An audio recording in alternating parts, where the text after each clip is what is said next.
Hi, I'm Wendy Zuckerman and you're listening to Science Versus from Gimlet Media. This is the last episode of our series looking into the big political issues for the upcoming midterm elections. And we're ending on the number one concern of Americans heading into the voting booth, according to a Reuters poll. And that's immigration. Just in the past week, headlines about a caravan of migrants have been whirling around the country. A caravan of Central Americans heading to the U.S. grows by the thousands. Images of migrants trudging north from Honduras through Mexico to the doorstep of the United States might look to many like a humanitarian crisis. This will be the election of the caravan, and in that caravan you have some very bad people. Since Donald Trump was elected, immigration has been a huge talking point for him. One of the first things he did while in office was institute a travel ban on predominantly Muslim countries. And across the board, he's taken steps to make it harder for many immigrants to get into the US. Just this week, Trump announced that he wants to end birthright citizenship. Where a person comes in, has a baby, and the baby is essentially a citizen of the United States for 85 years with all of those benefits. It's ridiculous. It's ridiculous. And it has to end.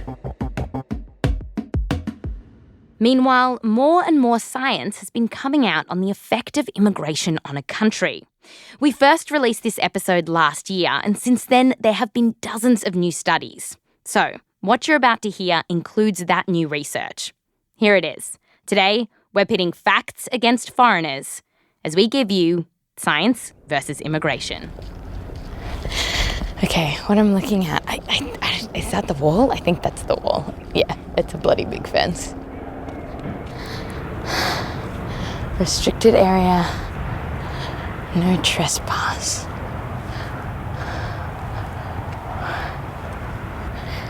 I'm about 20 meters from the wall.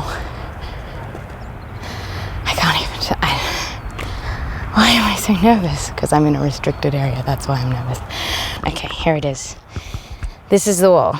This is what it's about. This is the border between America and Mexico. I kicked the wall, just so you could hear it. The wall says "Made in the USA." I'm at the border between the US and Mexico, about an hour's drive away from San Diego. And despite what you might hear in the news, and as you just heard, on this part of the border, there's already a wall. It's about 20 feet tall and is made of big metal posts and a strong wire mesh. Within minutes of kicking it, Border Patrol arrived in a white SUV. Oh. How you doing? Hello, how are you? Good, thank you. I was just looking for the Friendship Monument. Not allowed to actually come up to this fence, really. Oh, okay, sorry. All right. A fence? Wall, fence? I guess it's more of a wence. Anyway, a recent Pew survey found that around 35% of Americans want a longer wence, one that runs the full length of the border with Mexico. And the goal is to stop immigrants from crossing that border and flooding the United States. So on today's show, we're talking about what happens when immigrants do get into the US. Specifically, 1, what are all these immigrants doing to the economy? Like, are they taking American jobs? And 2, are they driving up the crime rate? When it comes to immigration, there's a lot of opinions. But then there's science. There are over 40 million people living in the US today who were born in other countries. Some came here legally, some didn't. But in total, they make up more than 1 in 8 people in the US population. And just a quick note, before you go thinking that because of this accent I must love immigrants, here's a psych out. I'm actually a US citizen. That's right, I was born in California. The accent is fake. No, the accent's actually real, but I was born here, raised in Australia. Funnily enough, though, being born in the US is enough to class me as an American, not only to Border Patrol, thankfully, but also to scientists who research immigration. So, we're going to use that definition on today's show. You're born here, you're American.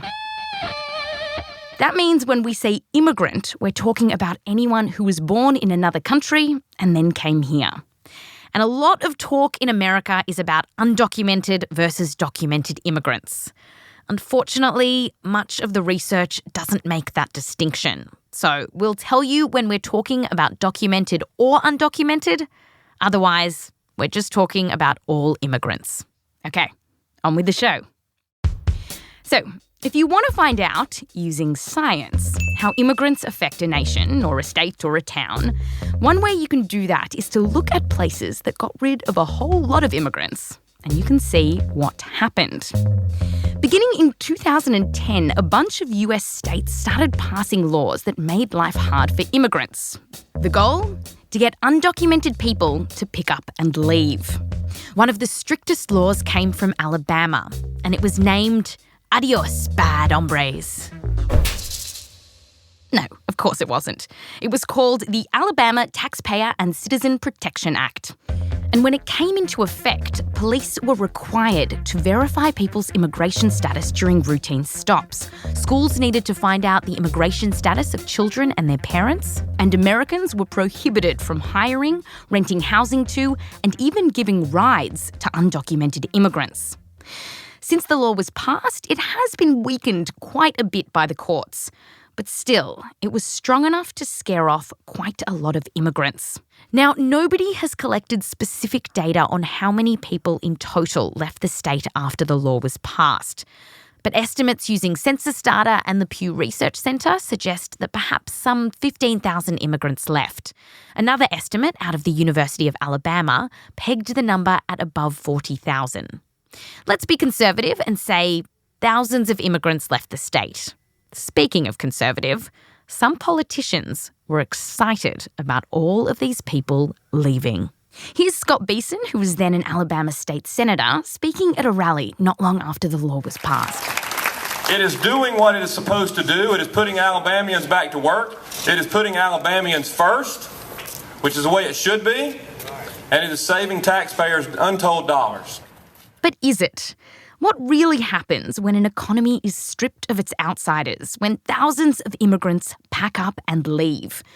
We're heading to Alabama to find out. Welcome to Birmingham. Local time here is about 12:47 Central Time. From Birmingham Airport, I drove to the tiny agricultural town of Cullman with our producer Heather Rogers.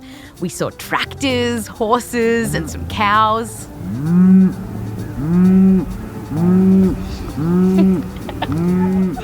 What did you do? Did you provoke the cow? I didn't. They were provoking each other. It was like the best interview I've ever done.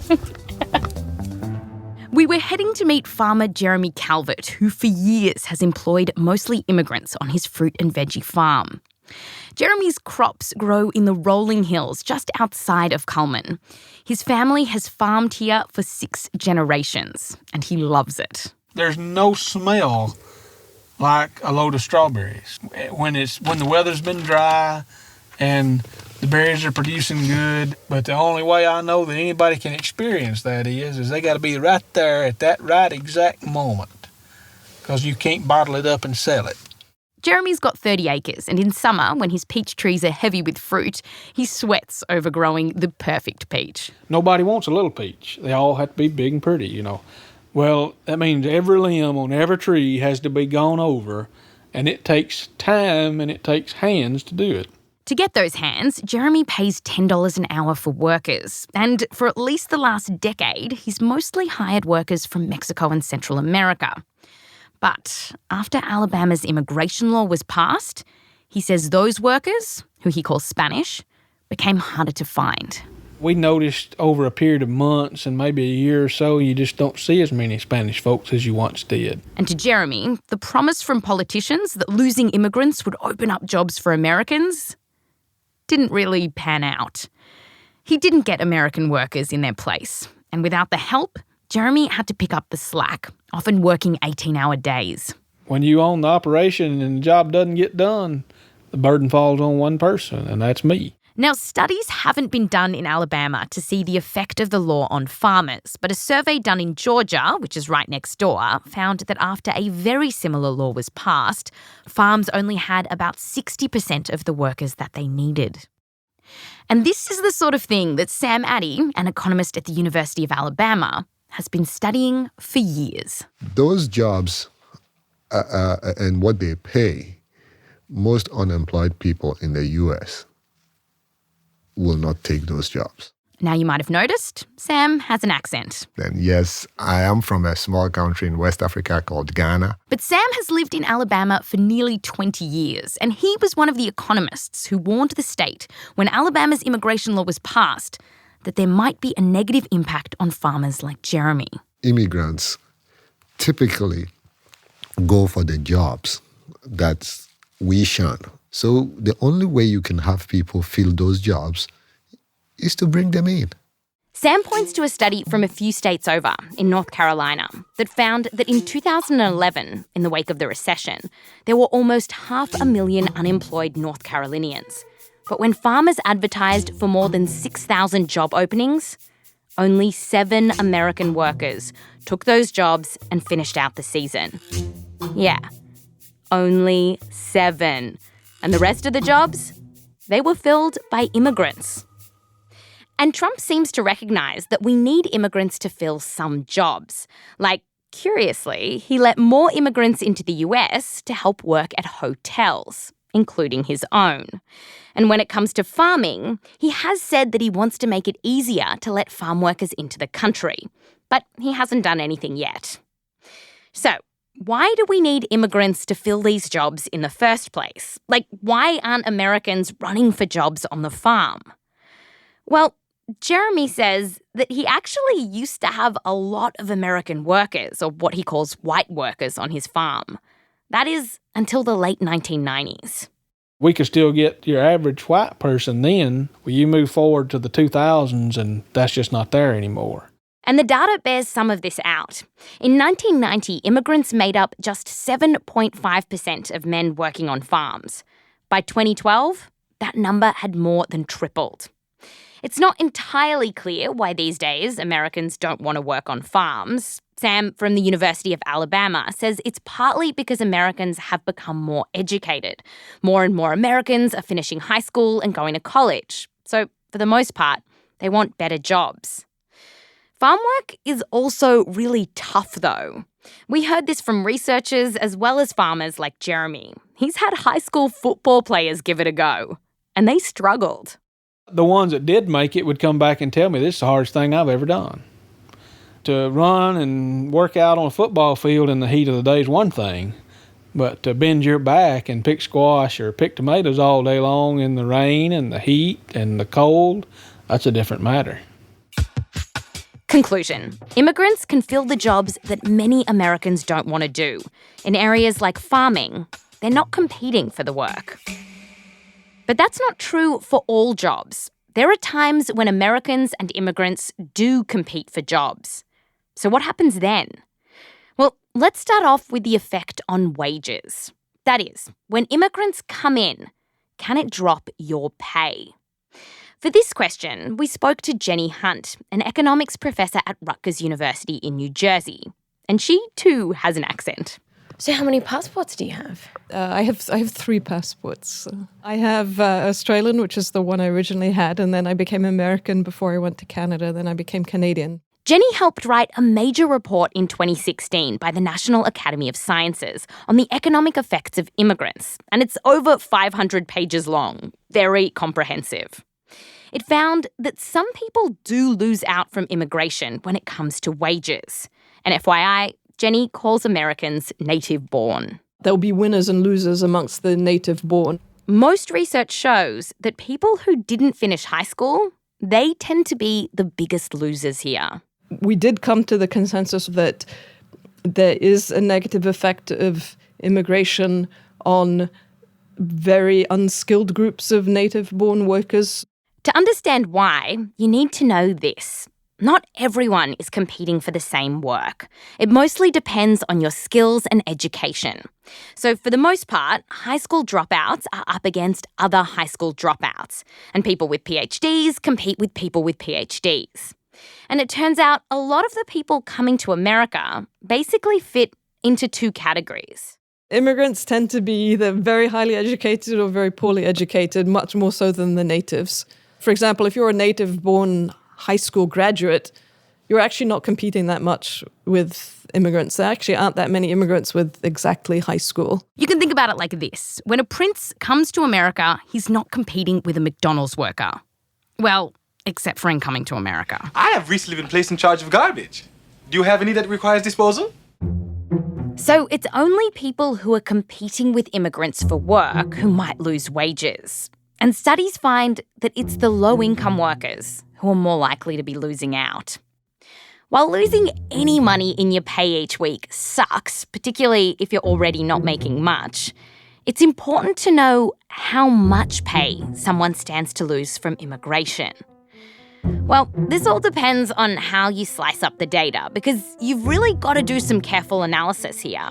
Economists have to separate out the effect of immigration from other changes to the market, so studies vary. They've found that immigrants can drive down the wages of low-income earners by as much as 9% all the way down to 0.7%. Put it all together, and the National Academy of Sciences report says that the impact of immigration on the wages of Americans overall, in the long run, is, quote, very small, end quote.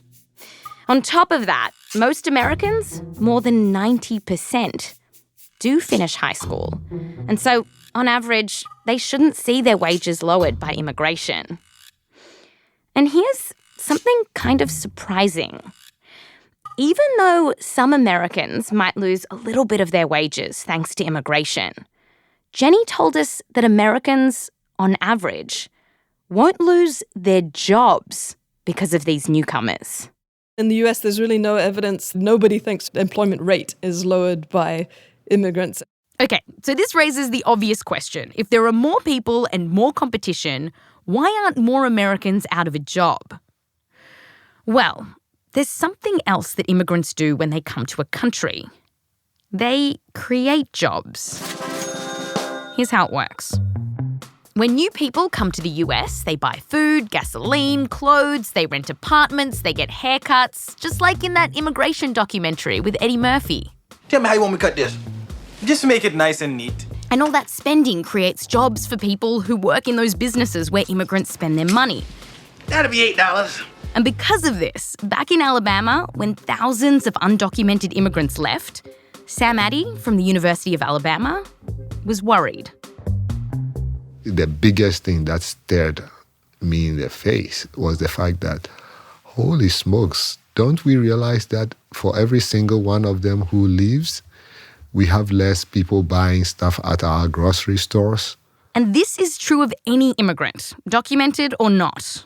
Yes, they are illegal, but their demand is real. And he says that demand, all that spending, all those new people who want stuff, doesn't just create jobs in restaurants and barbershops, but it actually creates a cascade of new jobs. Doctors need patients. But guess what? There has to be pharmacies on the side, roads to the pharmacies. So now we need civil engineers and builders and draftsmen and architects. So you can keep going on and on. And when do we get to the point where we need economists?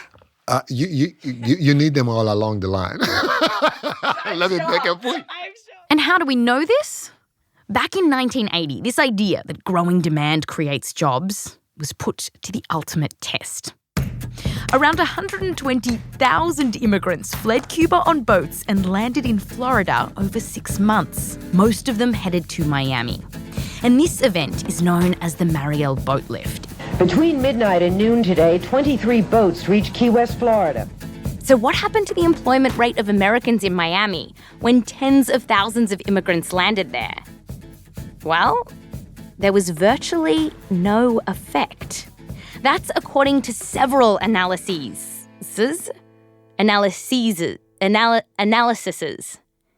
and studies. Anyway.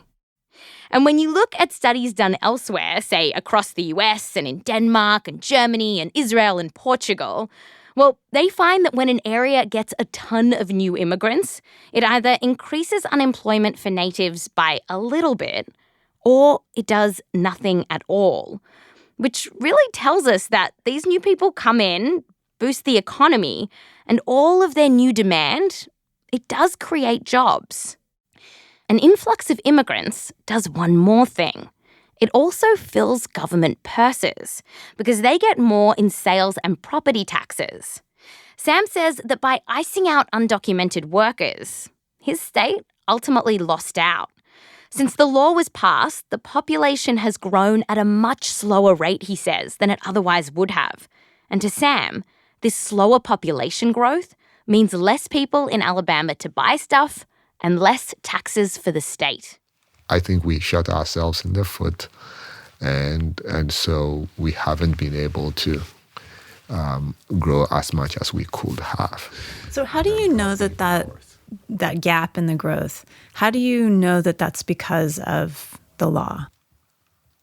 Because there is no other economic factor to explain that slow growth. And there is a particular group of immigrants, the most highly educated immigrants, that create jobs by doing more than just buying stuff. They innovate. To track innovation, Jenny Hunt at Rutgers University looks at patents. And skilled immigrants get proportionally more of them than Americans, which, according to Jenny, juices the economy across the board. The benefit is spread over everyone, including the low-skilled native-born workers. And we actually think that innovation not only raises wages, but it actually raises growth. The NAS report went so far as to say that the United States prospects for long-term economic growth, quote, would be considerably dimmed without the contributions of high-skilled immigrants, end quote. Conclusion. For some people, particularly high school dropouts, immigrants can lower your wages. Still, the best science we have suggests it doesn't increase unemployment. And that's because when immigrants come, they bump up the economy, which creates new jobs. Okay, so immigrants can boost the economy. But how much do they take? And do they drive up the crime rate? That's coming up after the break.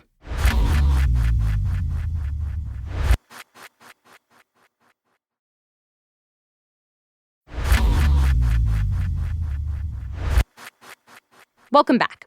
So we've just learnt that immigrants can boost the economy. So they give. But immigrants and their kids, they also take. They get public education, Medicaid, food assistance, and subsidised housing. And according to that National Academy of Sciences report, the one that was 500 pages long, documented immigrant households are more likely to be getting some type of welfare than American households. Add all these things up, and it makes immigrants more expensive than Americans on average. The NAS report found that the government spends hundreds to thousands of dollars on each immigrant per year. So, in the short term, immigrants might be a drain on the economy. But watch what happens when this report looked at the longer term. While immigrants might take, the American-born children of immigrants contribute more in federal, state, and local taxes than Americans who have been here for multiple generations. The children of immigrants straight up just earn more money, and so they pay more taxes than other Americans. Here's Sam Addy from the University of Alabama again, talking about that big NAS report. Their bottom line analysis is that immigration is good for the country. That is their bottom line. When you read it, you'll see it very clearly. Yes, when the National Academy of Sciences report added it all up, that immigrants compete with some workers, help out other workers, lower some wages, boost other wages, ultimately they found that, quote, immigration has an overall positive impact on long-run economic growth in the United States, end quote. Conclusion. Overall, immigrants do take, and they take a lot. But some of what they take is for their kids. And over time, those kiddos boost the American economy and pay a whole lot of taxes. Final question. Immigrants might, on average, boost the US economy. But what about the crime rates? Are they boosting those too?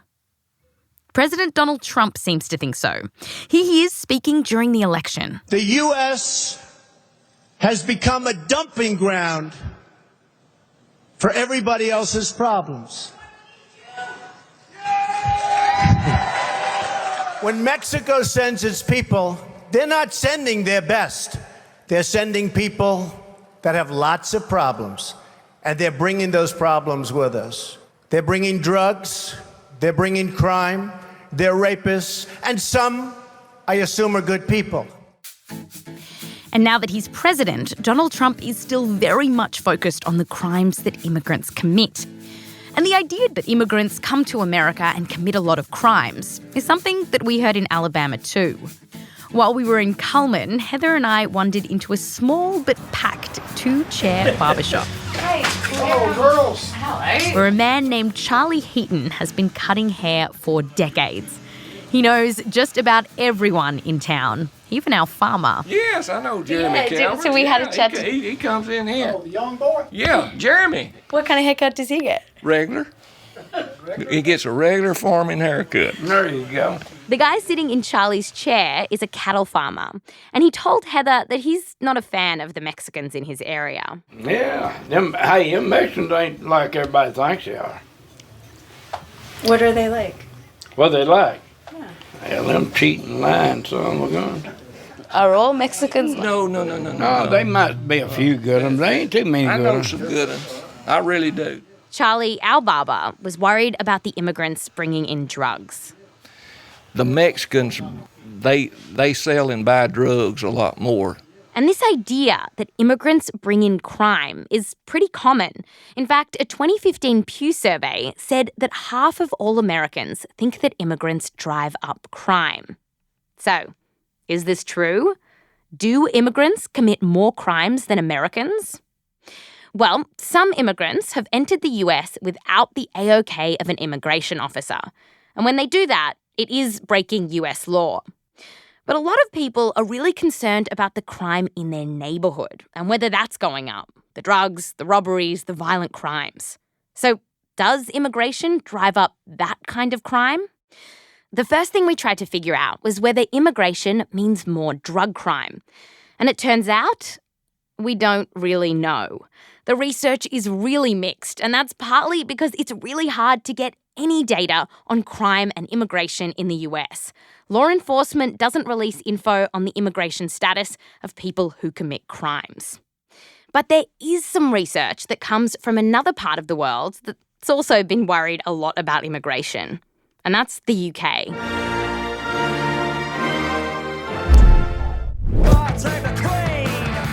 Brian Bell, an economist at King's College London, has looked into this. And Brian, he's more British than a cheeky Nando's. His family has lived in England for a very long time. We've always lived in Britain. I think we've been here since 1066. Wow. So did one of your ancestors colonise Australia, or were they sent as a convict to Australia? I'm sure we didn't have any convicts in our family. Brian recently studied how two large immigrant waves to the UK affected crime.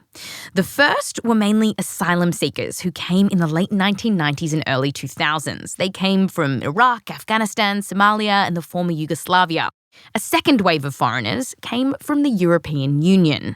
Mainly Polish, some Hungarians, Latvians, Lithuanians. So all of the East European countries that joined the European Union in 2004. Brian looked at how these waves of immigrants affected violent crime rates, that is, murder, assault, rape, as well as property crimes, breaking into houses, stealing cars, and shoplifting. He said that when it came to violent crimes, immigrants had no effect. And this is consistent with other work in the field. None of these immigrant groups, and none of the immigrant groups that I've seen across any study that's been done, suggests any effect on violent crime.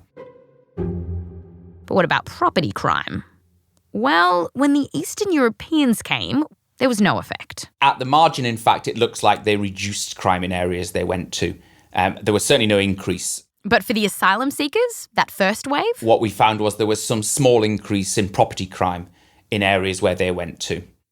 And how big was the increase in property crime when you look at the refugees that came? So it's a really small effect. Ultimately, he found that if you had a town of 10,000 people and 100 asylum seekers moved there, the property crime rate would increase by 1.1%.